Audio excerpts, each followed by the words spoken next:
நண்பர்களே, நான் போன வாரம் பெங்களூர் போயிருந்தேன். பெங்களூரில் ஜெயநகரில் இருக்கிற இந்த உபஹார் ஜங்ஷன் அப்படின்ற ரெஸ்டாரண்ட்டில் பிரேக்ஃபாஸ்ட் சாப்பிட போனேன்.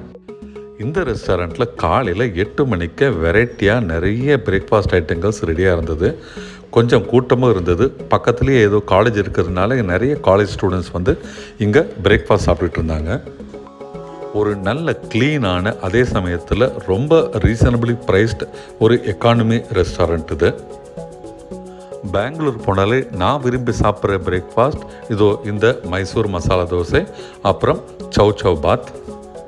சவ் பாத்னா ஒன்றும் இல்லைங்க, ஒரு கப் உப்புமா, அப்புறம் ஒரு கப் கேசரி, கூட தொட்டுக்க ஒரு சட்னி. இந்த காம்போ நம்ம தமிழ்நாட்டில் ரொம்ப கிடையாது. ஆனால் பெங்களூரில் முக்கால்வாசி ரெஸ்டாரண்ட்டில் போனீங்கன்னா இதை ஆர்டர் பண்ணி சாப்பிட்லாம். ஃபஸ்ட்டு உப்புமாலேருந்து நம்ம பிரேக்ஃபாஸ்ட் சாப்பிட ஆரம்பிக்கிறோங்க. சூப்பராக இருக்குங்க உப்புமா. அதுவும் இந்த சட்னி கூட முக்கி சாப்பிடும்போது செம்ம டேஸ்ட்டுங்க. பெங்களூர்னாலே நெய் தான் எல்லாத்துலேயும். இதுலேயும் கொஞ்சம் நெய் போட்டு தூக்கலாக அட்டகாசமான டேஸ்ட்டோடு இருக்குங்க.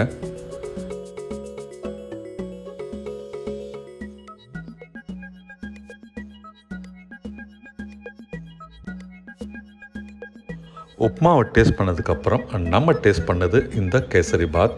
இந்த கேசரி பாத் பைனாப்பிள் கேசரியில் பண்ணியிருக்கிறாங்க. எல்லா பிரேக்ஃபாஸ்ட் ஐட்டங்களும் ஒரு ஹீட்டிங்லேயே இருக்கிறதுனால இதுவும் சூப்பர் டேஸ்ட்டில் சூடாக இருந்ததுங்க. உப்மாவும் கேசரியும் சேர்ந்த இந்த சவ் பாத் காம்போ எனக்கு ரொம்ப பிடிச்சிருந்ததுங்க. நீங்கள் பெங்களூர் போனால் கண்டிப்பாக ட்ரை பண்ணி சாப்பிடுங்க. அடுத்து நம்ம சாப்பிட்றது இந்த மைசூர் மசாலா தோசை. இந்த தோசையை பாருங்கள், பார்க்கும்போதே சாப்பிடணுன்ட்டு ஒரு ஆவலை தூண்டுதுங்க. நல்ல சூடாக மொறுன்னு இருக்குங்க. நல்ல ஒரு டீப்பாக ரோஸ்ட் பண்ணியிருக்கிறாங்க. பெங்களூரில் எங்கே போனாலும் இந்த மாதிரி ஒரு டீப் ரோஸ்டட் தோசை தான் கிடைக்கும்.